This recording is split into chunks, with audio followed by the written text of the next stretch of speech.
Friends, இது என்ன செடி அப்படின்னு பார்த்தீங்கன்னா, இதான் ஃப்ரெண்ட்ஸ் நன்னாரி சர்பத்துன்னு இப்போ வெயில் காலங்களில் நம்ம குடிக்கிறோம் இல்லைங்களா, அதோட வேர் தான் ஃப்ரெண்ட்ஸ்.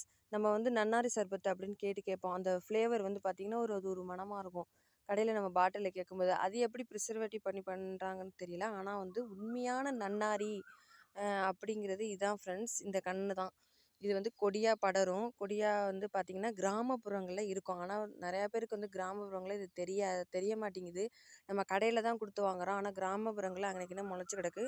நம்ம அதை வந்து பிடுங்கி இது மாதிரி வேர் வந்து இப்படி மேலாக்கில் லைட்டாக நகத்தை வச்சு கிழிச்சு விட்டோம்னா பார்த்திங்கன்னா இது மாதிரி இருக்கும் ஃப்ரெண்ட்ஸ்.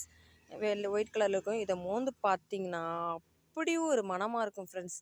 சூப்பராக அருமையான ஒரு மணமாக இருக்கும். நம்ம என்ன பண்ணணும் அப்படின்னா, இந்த இதளவு கோடு மாதிரி கிழிச்சாலே இது மாதிரி ஒயிட் கலரில் வரும். இவ்வளோதுக்கு கட் பண்ணி நம்ம அதை வந்து சாதாரண குடிக்கிற தண்ணீர்லேயே வந்து நம்ம ஊற வச்சு குடித்தோம்னா அவ்வளோ சூப்பராக அருமையாக இருக்கும். வெள்ளை துணியில் கட்டி நம்ம வந்து தண்ணிக்குள்ளே போட்டு பானையோ நம்ம இல்லை சில்வர் டம்ளரோ எதுலேயோ குடத்துலையோ என்ன தண்ணி நம்ம எதில் வச்சு குடிக்கிறோமோ அதில் வந்து நம்ம கட்டி போட்டோம்னா அருமையாக நல்லா உடம்புக்கு வந்து கூலிங்காக இருக்கும் ஃப்ரெண்ட்ஸ்.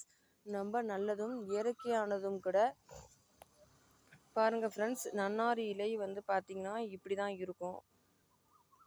பாருங்கள், இப்படி தான் இதோட அமைப்பு. இலைகள் எல்லாமே இப்படி தான் இருக்கும். நம்ம இதுலேருந்து தான் வந்து பறித்து நம்ம அந்த பாட்டில் அடைச்சி அது மாதிரி ஃப்ளேவர்லாம் கொடுத்து செய்கிறாங்க.